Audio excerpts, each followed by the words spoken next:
Hi, I'm Bill Arnold. Thank you for listening to this podcast. There are many more podcasts available at myfaithradio.com. Your support makes this possible. Thank you. You are not going to believe what happened to me yesterday. What, we have to start? Okay. Oh, don't you know, it's the Bill Arnold Show. It's Bill.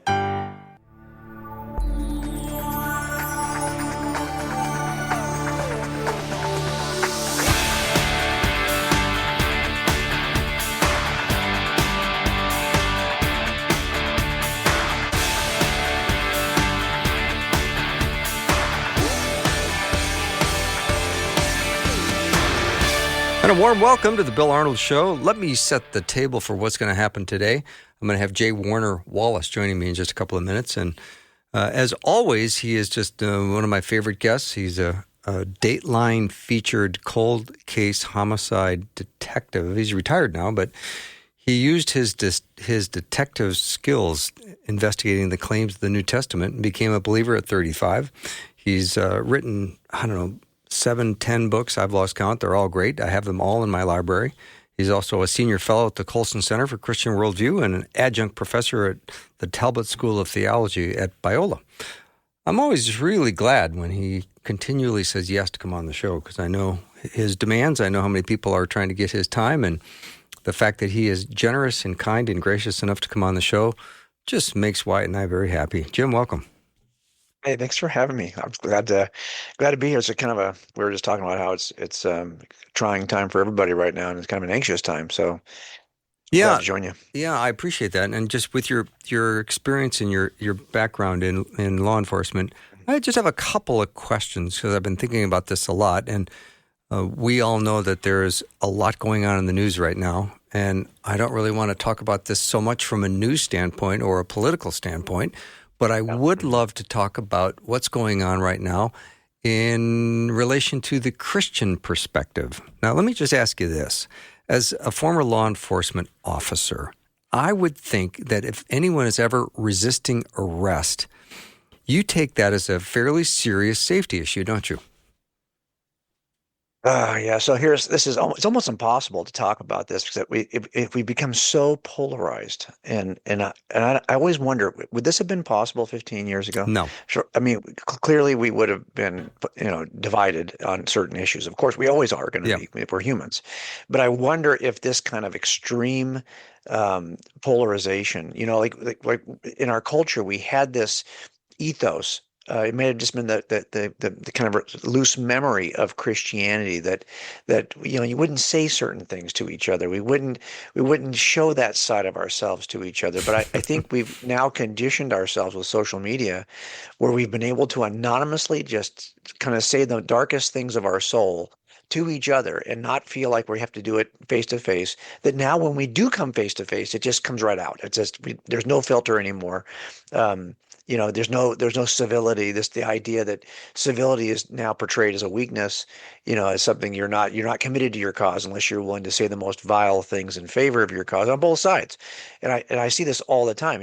I have to constantly moderate comments on our social media accounts because nobody can speak civilly to each other. And that's on both sides. I mean, what'll happen is somebody will come out and they'll start to use profanity and a pejorative, it's all ad hominem attacks.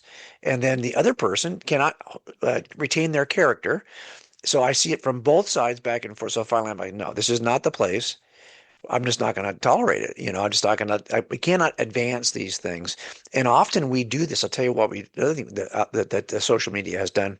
Social media has said if you can develop the kind of post that gets that kind of hostile interaction where people continue to come back to it, not to watch it, not to revisit the notions that you were talking about, but simply to scream at each other because that's, they left the conversation hanging and now they're going to come back and scream at each other some more.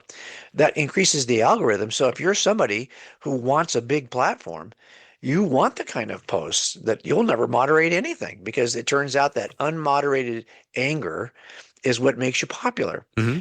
This is a cancer to having any discussion like we might try to have here. And so I will say a couple of things. The difference you're seeing right now in the city in which you live, you're seeing that it's law enforcement, of course, but it's federal law enforcement. It's very different than the kind of actions that we have to take in a local law enforcement setting, Okay. because local law enforcement officers have a patrol function in which they are ever present in the community 24/7.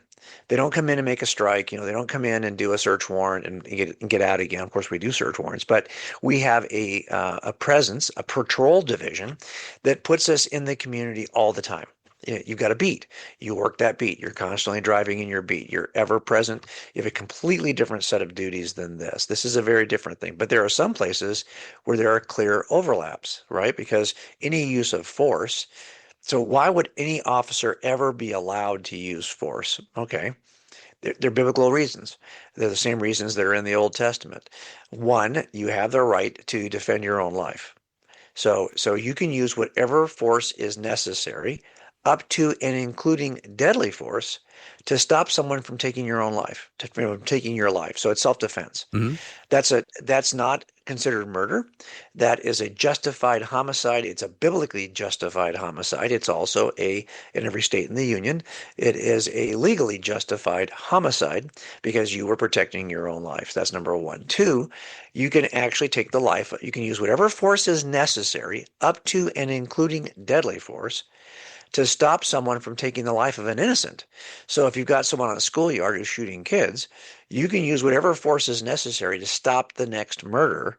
That would not be considered itself a murder. That would be considered a justified homicide, as it is in the Old Testament and as it is in all of our states in the Union. So the only time that a police officer would be justified to do this is if he thinks number one, if he doesn't do this, he's going to die. Or number two, if he doesn't do this, an innocent is going to die when he could have stopped it. Hmm. So now here's the problem. The problem, of course, is all that gray area about whether or not he was justified. And when I say justified, did he think he was either going to save his own life or the life of an innocent? Was he properly justified to do what he did? And the problem with all of these is that you have to make this decision in a split second. And it's a decision which has a consequence which lasts forever. And it's the thing that separates this kind of first responder from every other kind of first responder, because the other kinds of first responders are not going to be asked to have to use this level of force. And they're not even equipped to use this level of force. They're not even usually carrying a sidearm. But police officers carry that because they have to do those two things. And so the question becomes in a situation like this is that, okay, number one, does anyone really feel like they're doing one of those two things when they discharge their weapon? Is there an alternative of a lower level of force? Look, those are things that I'm not even going to talk about because I don't think they're that important. The bigger 30,000 feet issues are the ones that are more important. But here's what I do know. I've just learned a long time ago is wait, be patient. It's so interesting. There's a difference between reactions and responses. Hmm. So a response has the word, a response, RESPONDONESE, response. It has the root pon, PON. It's the same root word that is in the word ponder. So a response is meant to be thoughtful. It's when you take a second to think through your response. Now, reactions are very different. Reactions are like immediate. Now, it'd be great if, and they come from two different places, by the way. So when you react, that fight or flight, you get your hand up real quick because someone's going to swing at you, and you immediately put your hand up. You're not thinking about it. It's just a reaction, You're It's not almost like a pondering it. biophysical reaction, right? You're not pondering. You're Mhm. just reacting. Mhm. That comes from the amygdala. Mhm. But all responses come from the frontal lobe of your brain. So the question is, how do I get my responses to come from the frontal lobe rather than the amygdala? Mhm. Well, the studies show this. It's about adding time. Because if you add time, that response will come from the frontal lobe. But if you don't have time, you are created by God and wired in such a way that you'll just immediately respond to protect yourself. So what you always have in these kinds of shootings where someone's life's on the line are reactions, not responses. Because there's no time to respond. If it's happening the way it's happening, you're like, oh dang, I almost died there. Mhm. And you had to use this level of force. I see it all the time. I worked officer-involved shootings for years when I was a homicide detective, because our agency, we had to work those OISs, officer-involved shootings also. So you got to see what this looks like, right, in real time. that we don't. I wish this is now. Here's what happens: that video then is recorded, and now everyone else who looks at this scenario is not reacting; they're responding because they have the time to think through. But the person who was involved in the shooting was not in response mode. They were, because no one can be. You have to be in reaction mode. And there's the problem, is that reactions are almost always less reliable than responses.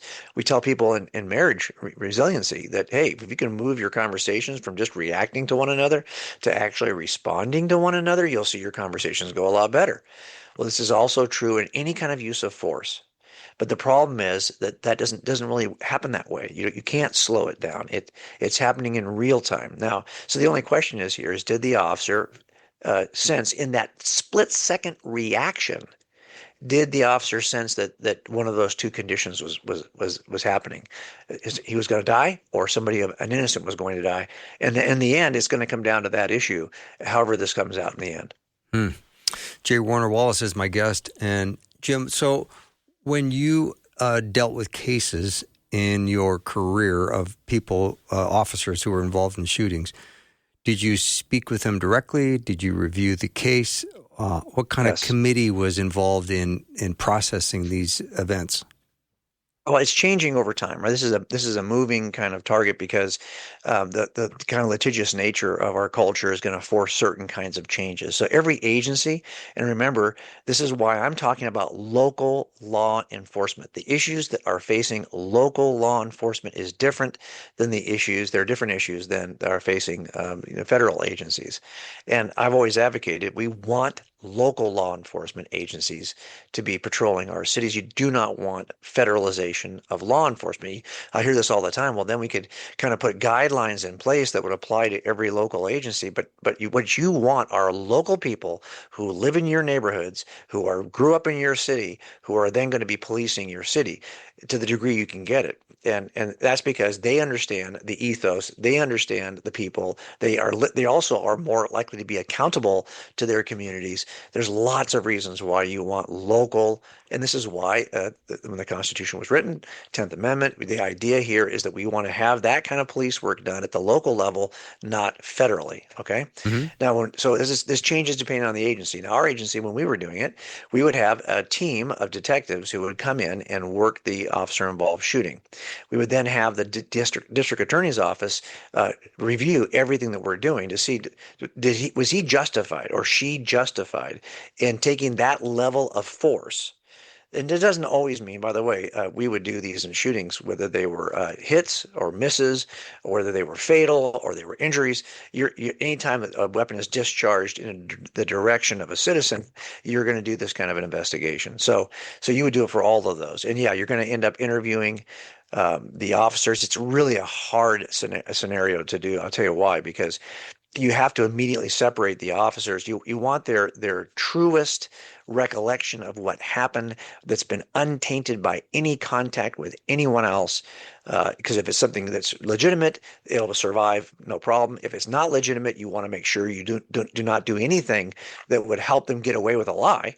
So what you're going to do is, so that means though, is that an officer who's just simply reacting and is not guilty of any crime, he just was reacting to the moment he was in, he's going to get treated a little bit like he's a criminal in the moment, because we are trying to make sure we dot all the I's and cross all the T's. And afterwards, you almost always will talk to these officers who are involved, and they'll say, I hated the way you guys treated us, because we have to make sure that we do all the things we would with the suspect. If we thought the suspect was trying to get away with something, we're going to have to do the same kind of thing in a moment, at least for some short period of time, with the person who's involved in the OIS. And if you feel like, hey, I'm innocent, I was the one who was attacked, why are you treating me like a suspect? We hear that all the time. Oh, I bet. Well, it's actually in an effort to protect the truth, because that's the most important thing, is to protect the truth. If people think, well, you're trying to protect the officer. Actually, no. If you're doing your job right, you're trying to protect what is true. And then the chips just fall where they may. Now, if the officer is legitimately has a reason to shoot, protecting the truth actually does end up protecting the officer. So that's what we're trying to do. Mm-hmm. So, Jim, when someone is actively resisting some kind of command from an officer, they're fighting back, they're they're pulling away, they're fleeing. You are trained to respond with what? Enough force to overcome that resistance and try to gain control of the situation? Well, it's not unlimited force, I so know it's that. appropriate to what it is you're trying Yeah. to accomplish, right? So the only way you could use deadly force would be if one of those two conditions are facing you. You know, Mhm. you're facing one of those two conditions. So if you're just trying to take someone to jail, you're going to use whatever force is necessary to overcome resistance. But because your life is not being threatened, then you're not justified in using deadly force in Right. response. So Oop. Oh, yeah. All right. We're going to take a little break. Jay Warner Wallace is my guest. Fascinating conversation. Jim has got a career in law enforcement. And if you have a question or comment for our conversation, please send it over on the text line, 877-933-2484. We'll be right back.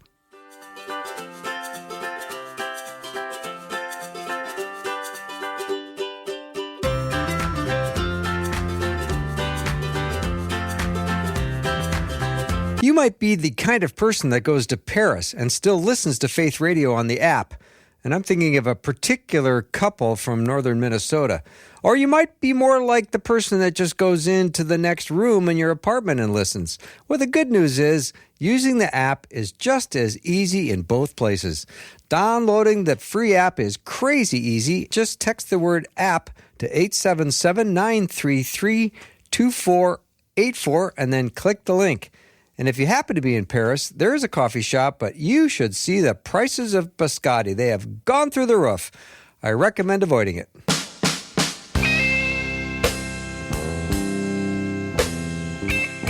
Welcome to the show. So glad you joined me today.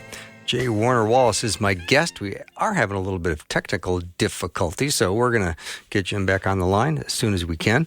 But if you have heard about the big event coming up January 27th, let me remind you, it's going to be Counselors Corner Live, panel of amazing Christian counselors here. Marcus Bachman, Janita Pace, and Todd Mulliken will join me for a gathering here at the Mel Johnson studio. But it's also going to be live streamed on YouTube. So you can watch it live on YouTube January 27th at 5 p.m.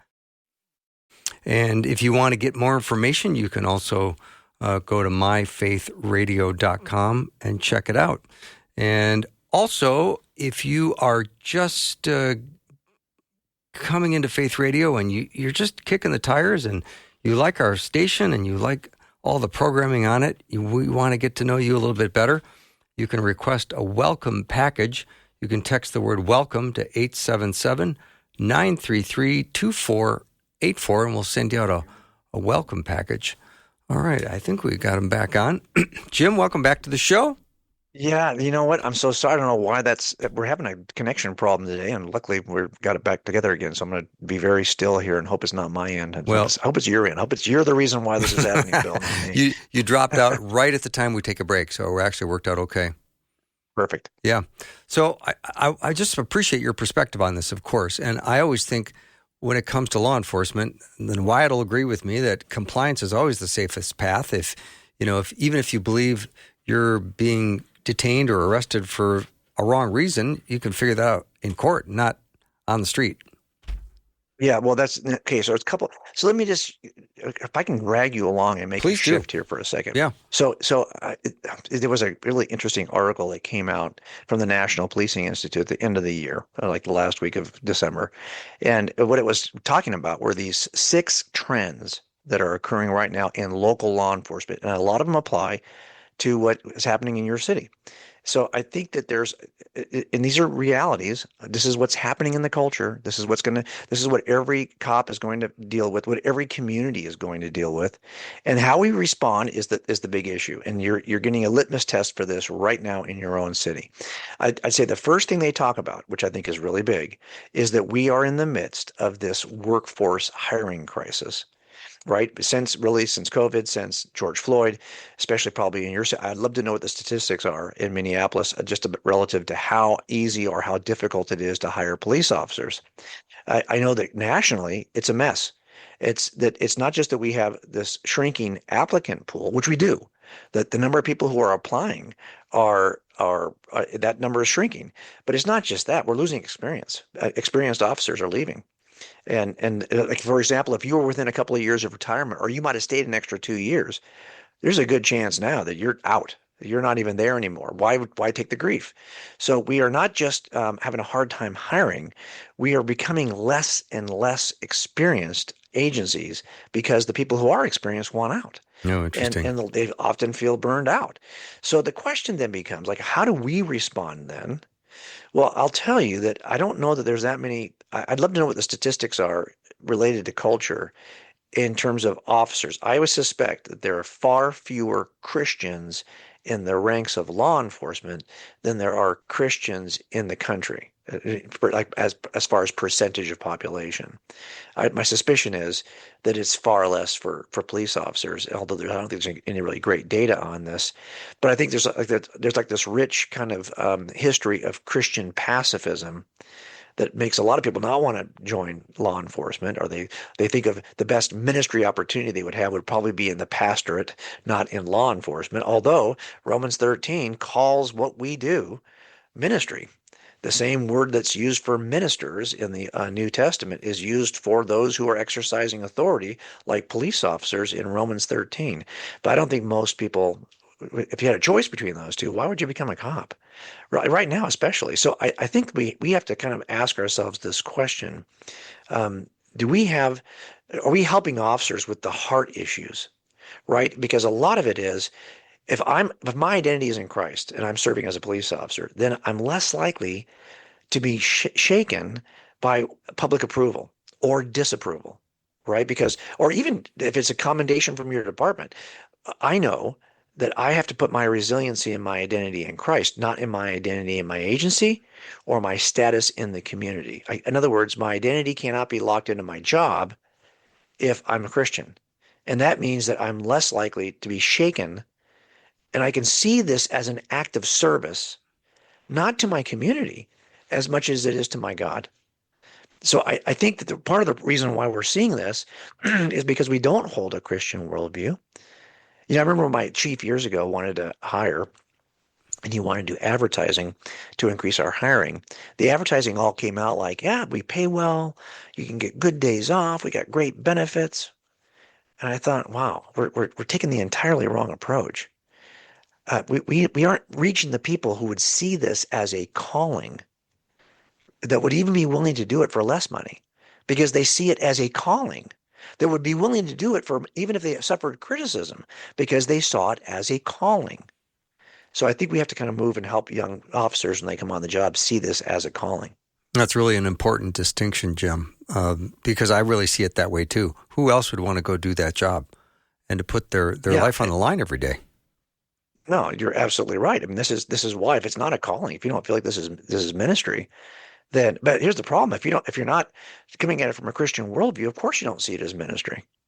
And you might even, listen, we see a lot of police officers in this marriage resiliency stuff that we do, who come in and they're not Christians, but they feel like they're called to do this. But I always ask them, well, who's the caller? Like, well, you feel called. What a great but question. Who's calling you? Right. Because what's going to happen is, if you think it's your community, trust me, at some point you're going to see they're not calling you anymore. They're asking you to step down. Mm-hmm. So I think we have to ask ourselves, who is calling us? Let me just go one more step with you from this article that was posted.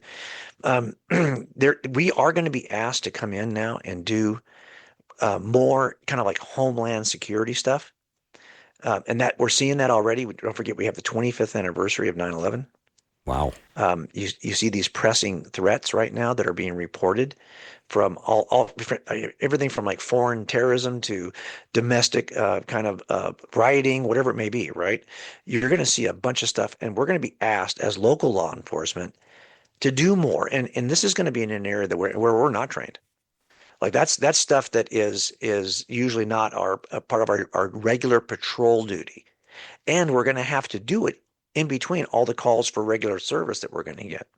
So I think we're going to be asked to do everything from checking local things to make sure it's safe, doing some additional training to hopefully get better at this. We're probably going to have to be more present at some of the public events that are going to be occurring.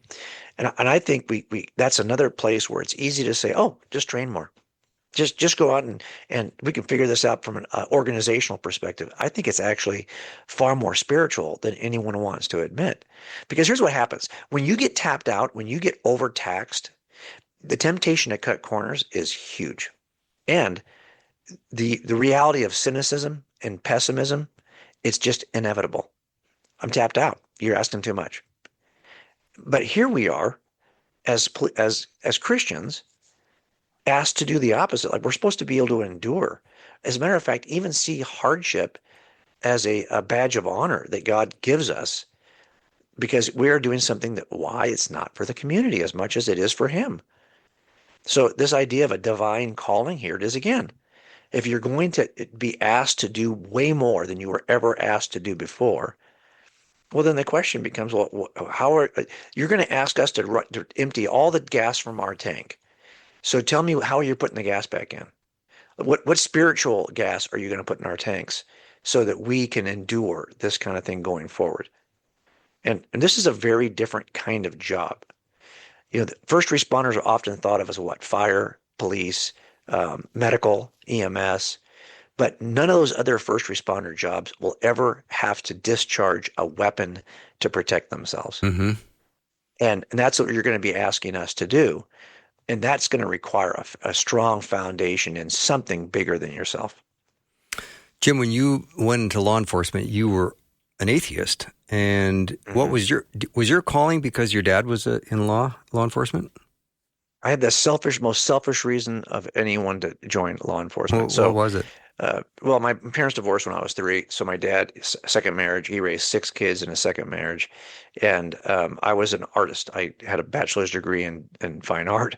And then I got a master's in architecture, just trying to figure out how am I going to make a living as an artist. There's a reason why we call these guys and gals starving artists, okay? Mm-hmm. So I knew I couldn't make a living in it. And I had watched my dad raise a second family in it. And because when he left my mom, we were so incredibly financially challenged. We just basically had nothing.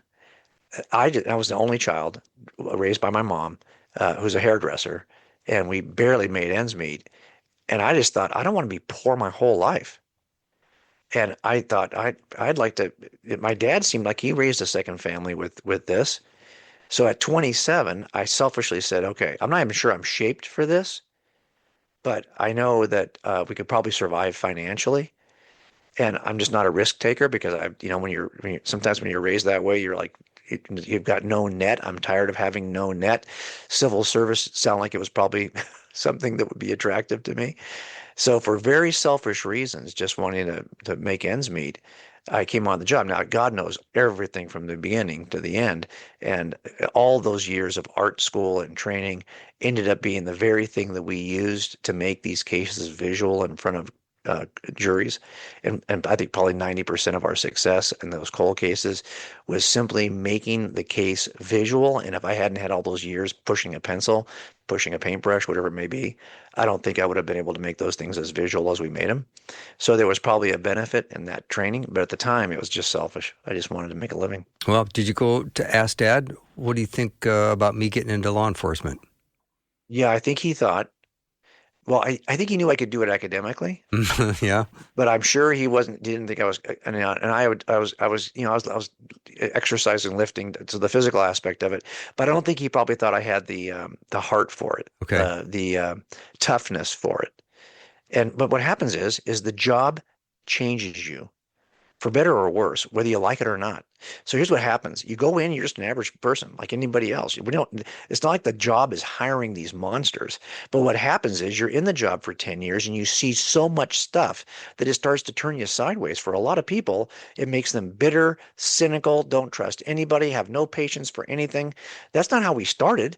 That's what the job does to you. Now, at the end of that, if you do something stupid, they're like, what are you doing hiring these idiots? No, we hire regular people. And we sometimes turn them into idiots because we put them through 10 years of junk. And then we punish them usually at the end of that. Wow. So we have to kind of think about, like, what does the job do to you? That's why I'm telling you, if you're going to ask us to empty the tank constantly, you have to think about what you're going to put back in it. And that's why if you don't do this with a Christian worldview, you will become an angry, And I see this all the time. People retire. What are you gonna do when you retire? I'm moving to Wyoming. I bought 50 acres. I'm gonna put my house on the top of the hill with a fence around the perimeter and a binocular on the top of the hill in front of my house to watch who's coming in. Okay, what kind of attitude is that? Okay. Yeah. That's the attitude of somebody who's been exposed to too much junk for too long and has had no spiritual life at all. Do you start building self-protective boundaries because there's so much junk coming at you? You're just trying to survive. Oh, absolutely. By the way, and if you don't do that, you make your family miserable. Right. So I was really good at that waffle, put it in that little square in the waffle, and Mm-hmm. my private life's going to be on the opposite side of the waffle. Mm-hmm. I think I did a pretty good job of that. So I did SWAT operations and all kinds of stuff and never came home and explained any of it to Susie. Wow. Like she just didn't need to know. And there's times where I work a case and she wouldn't even know what the details of the case were until she watched it with me on Dateline. Wow. Wow. Because I'm not going to talk about that at That's home. impressive. But also, I had 4 kids. So, when I got home, we were busy. Yeah. It's not like, I could bring it home because I had a lot of activity at home. So it wasn't like I could really share it at home anyway. But you have to be the kind of person who compartmentalizes and does it really well, I think, in order to. And I see less and less of that, by the way. Mm-hmm. That's something that generationally we've kind of lost. You cannot be the kind of person where you feel like silence is violence or that words are violence, Mm-hmm. because it used to be, I'm not sure how it is anymore, but it used to be when we'd be in the academy, your drill instructor would just be yelling at you profanity from the 10 hours a day, 5 days a week. Why is he doing that? Why is he just constantly berating you? He's going to make you immune to offensive language. Oh, interesting. And you better be immune to it because you're going to hear a lot of it when you get outside. I bet. But I wonder now if that's the kind of thing that will break you, will give you a pause, emotional pause. We're going to be retiring a lot of police officers on medical disabilities just from stress. Yeah. Well, there must have been a number of nights when Susie said to you, Jim, why aren't you sleeping? Because you must have been tossing and turning a little bit with all that was on your plate. No, I'm telling you, I'm the kind of person who puts it, and I often worry about, do I have too short a memory? So because a short memory helps in law enforcement, Right. But I also know that if I want to know what were we thinking 5 years ago, I got to ask Susie because I have a short memory about everything because I'm always living in the moment. And if you can do that, I think you're going to survive better. But I'll tell you one thing she did tell me. I used to call her before every SWAT entry, just to tell her, hey, because if I didn't leave and tell her I loved her before I left, I want to make sure she hears my voice before we do this crazy thing. Because if I don't come out of it, I don't want her to, and I want her to hear me. Right. And so she used to tell me at some point, she said, stop calling. Don't do that anymore because then you can't talk to me for another 6 hours and I don't know what's going on. Just do it. Call me when it's over. Or how about this? Just don't leave the house without making the whatever statement you want to make to me. Make it before you leave the house. But Right. Don't call me before some crazy thing. I'm a big fan of you and Susie. We're going to take a little break. Jay Warner Wallace is my guest. If you have a question or comment, let me know what it is. You can text it over. If you're interested in getting some more information about what Jim is talking about, 877-933-2484. We'll be right back.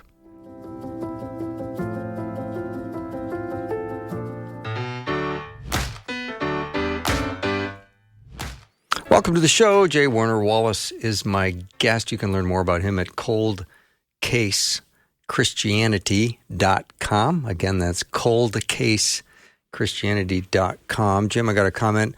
I'm sure Mr. Wallace is familiar with the law of unintended consequences, and I think that's something as a society we fail to grasp. So when we publicize this anger and resentment and hatred towards law enforcement officials, even if it's only in one state or 2 or 3 states, it will negatively impact the other 47, where people will just see that and go, well, I don't want to become an officer.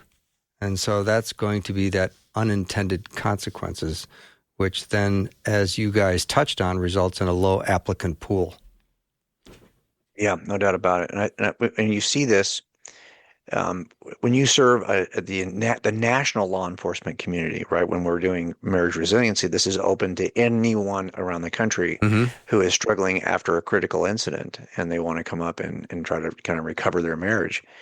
Well, you get to meet people who are working both in big agencies, in urban areas, and in more rural agencies in the country.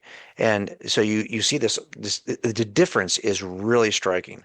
And so we often you're seeing some of these probably happening in a large urban area, and it has an unintended consequence on every single person in all these other agencies, most of whom are not going to experience anything like that because they're just a different kind of agency, a different kind of place they're policing. It's very different, but it becomes like this general perception. And this is what I always say, that it's hard, right? Because we know that of all the first responders that are out there, no one's trying, like I think I talked to you about this before, no one's trying to defund the fire department. No fireman feels compelled to wear a mask because they're afraid they're going to be doxxed, or their family is going to be attacked because someone's going to try to identify them, figure out where they live, and go do harm to their family. I mean, this is the kind of thing that now law enforcement feels is necessary. I'll give you an example of this. Here in California, just passed a law that agencies, police officers cannot wear masks when they do their job. Well, the only reason why they're wearing a mask is because the unintended consequence of vilifying the police department is that now you see personal attacks on police officers. And because they're afraid that they're going to be attacked personally, not on duty, but off duty because they're being identified and they're publishing their home addresses, publishing all this information that's available about them. That's the kind of thing that causes law enforcement officials to want to wear a mask to begin with. Mm-hmm. And of course, now look, all of us, the first level, this is why local law enforcement, it's so important, because if you're working in your local city where you live and you've got a nameplate with your name on it, we want to be as transparent as we can possibly be. Do you remember the old show, that Mayberry RFD, right? That the old, my favorite. You got a town sheriff that everyone knew personally. There's no place to hide. No. If you're the town sheriff. Now, of course, the bigger the agency, the easier it is to hide. And so in the end, this is all so much of what we're talking about is the stuff that happens as you slowly move away from a Christian worldview. Mm-hmm. Have you ever thought about this, for example? There's like this sense that if we had cameras everywhere, right? Like, oh, the cameras will capture the truth. Well, it used to be that we held a worldview that said that there was a God who saw everything, like a camera recording the truth. Yeah. There was no place to hide because it's not like you were worried about, well, am I going to be recorded? You had a sense, well, yeah, I'm being recorded in the book of life. I mean, God knows everything I'm doing. I'm not answering to the person holding a camera. I'm answering to the God who sees everything. I just can't help but believe that we'd be in a very different place if all of us had this common worldview that we could return to, that would say, hey, you're not really just responsible to each other, although you are, but you're responsible to me, the God who created you. I do think that if you knew that everyone in your agency was a police officer, at least you would know how to call them to the next step, because you know they ought to always be called back to bending their knee to a holy God. So I just think we can do ourselves a favor. And one of the things we always try to do when we're doing marriage resiliency is I often will say, I can give you the tools that'll help you in your marriage. But the best thing I can do for you is to introduce you to the tool maker, because that's going to change everything. Mm-hmm. Jim, tell people a little bit more about this marriage resiliency conferences that you are a part of in the summers.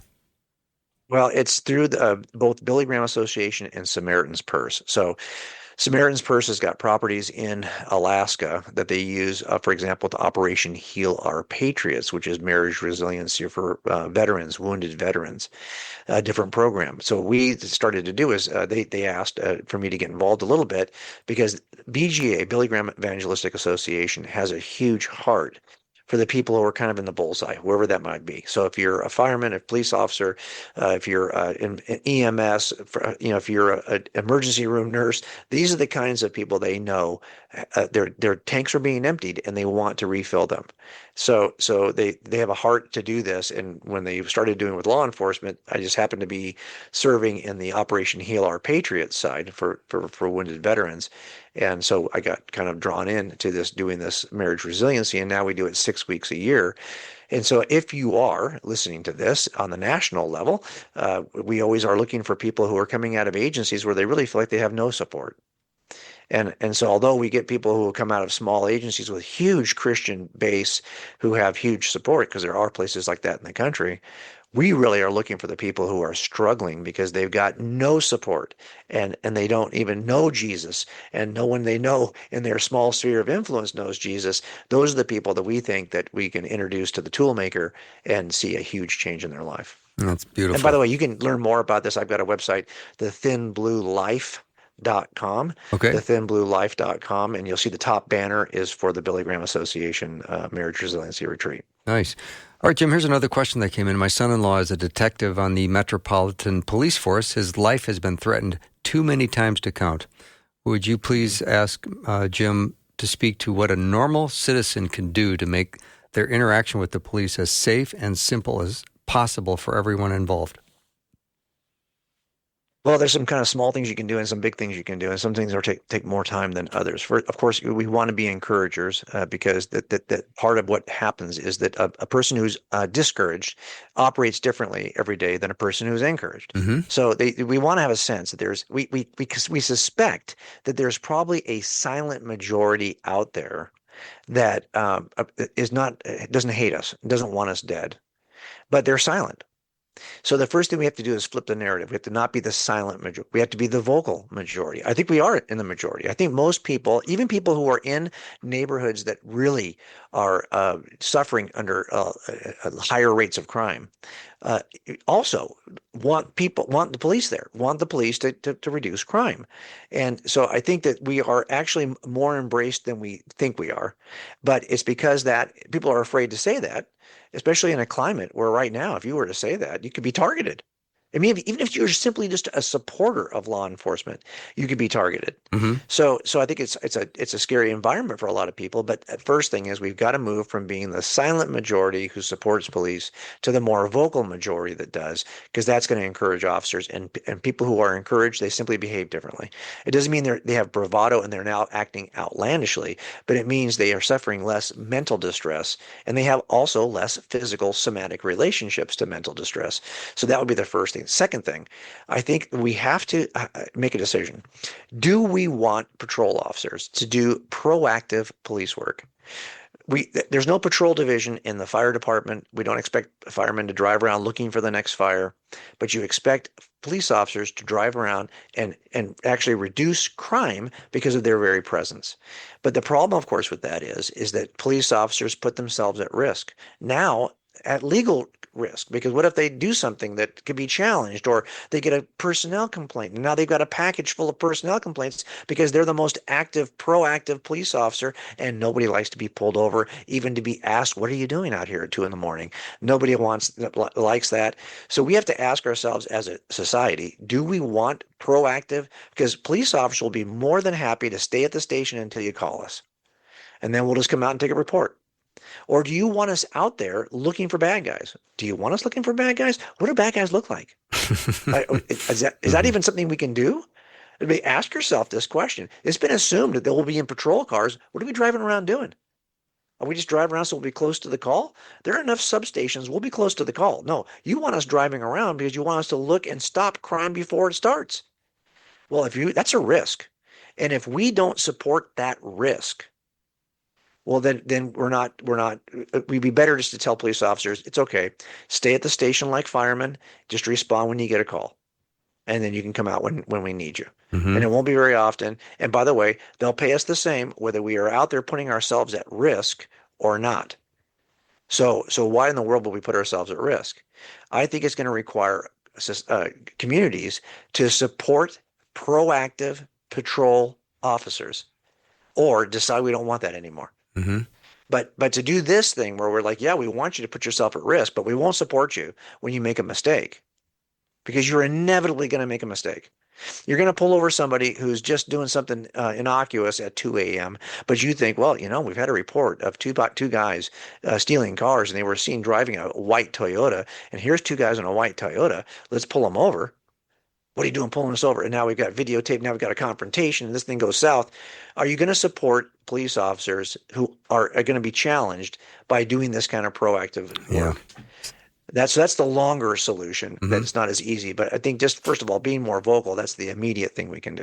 All right, we're going to take a short break and be right back. Jay Warner Wallace is my guest. Go learn more about him at coldcasechristianity.com. We'll be right back.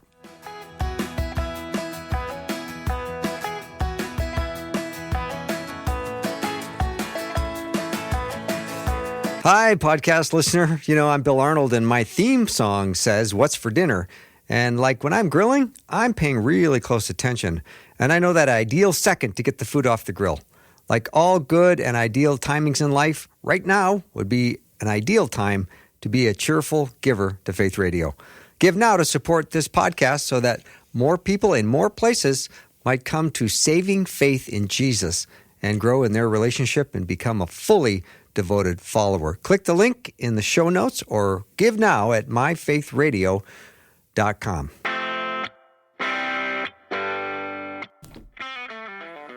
guest today is Jay Warner Wallace, and some great comments are coming in. Jim, here's one. Please pass on to Jim my sincere gratitude for his service in law enforcement and his support to those who are currently serving. I agree that many, many people support the police. Oh, that's encouraging to hear. Yeah, very nice. And I think that they're correct. But I also think that we have to separate out, like, what are we, so often when you'll hear anything that feels like it's involving someone in uniform who's got a sidearm, that is attached to us as law enforcement because we are in uniform with the sidearm. Mm-hmm.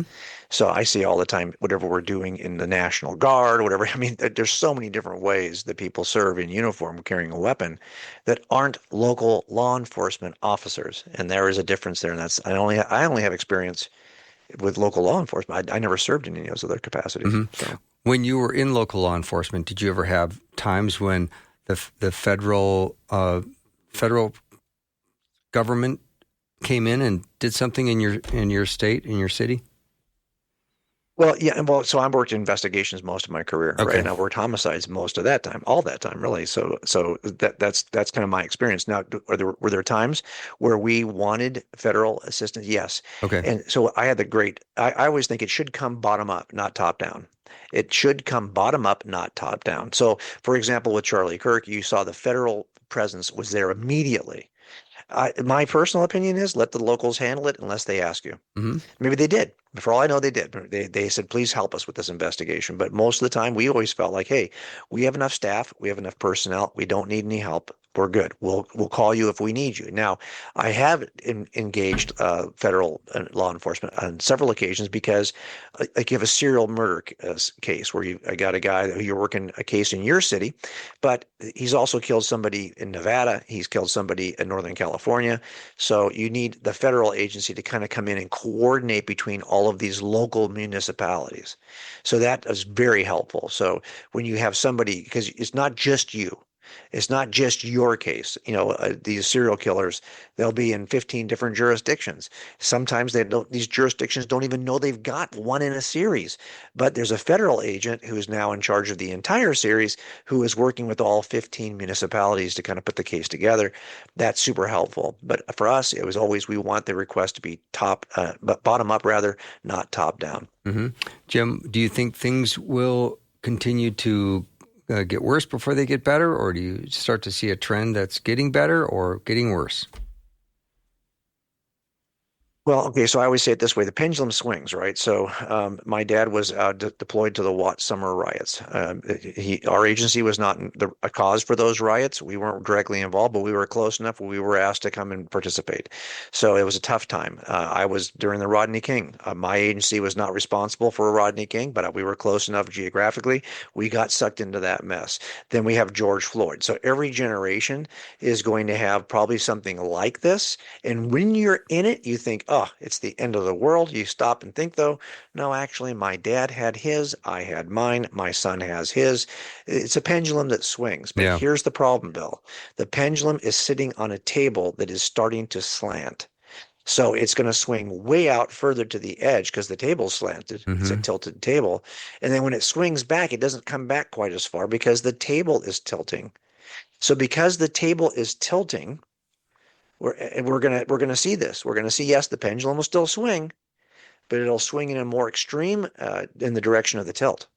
And it'll swing back less in the direction against the tilt. So we have to ask and that tilt is occurring because we are slowly moving. And I don't care what they say about the statistics of Gen Z being more interested in the things of God, or maybe going, having a slight resurgence in the church attendance. I think culturally, and Europe shows us this just 15, 20 years ahead of us, we are moving away from a Christian culture. Yeah. And that's the table tilt that we're going to have to get comfortable with. So true. And I think that's by the way, that is what we need to change. This is not a structural, government, social, cultural problem. It's a spiritual problem. Jim, thank you so much for doing the show once again. I just love having you on. Thanks for having me. I appreciate you, Bill. You bet. J. Warner Wallace has been my guest. Learn more about him at coldcasechristianity.com. We're going to take a little break. When we come back, Pastor Adam Ramsey is going to join the show all the way from Australia.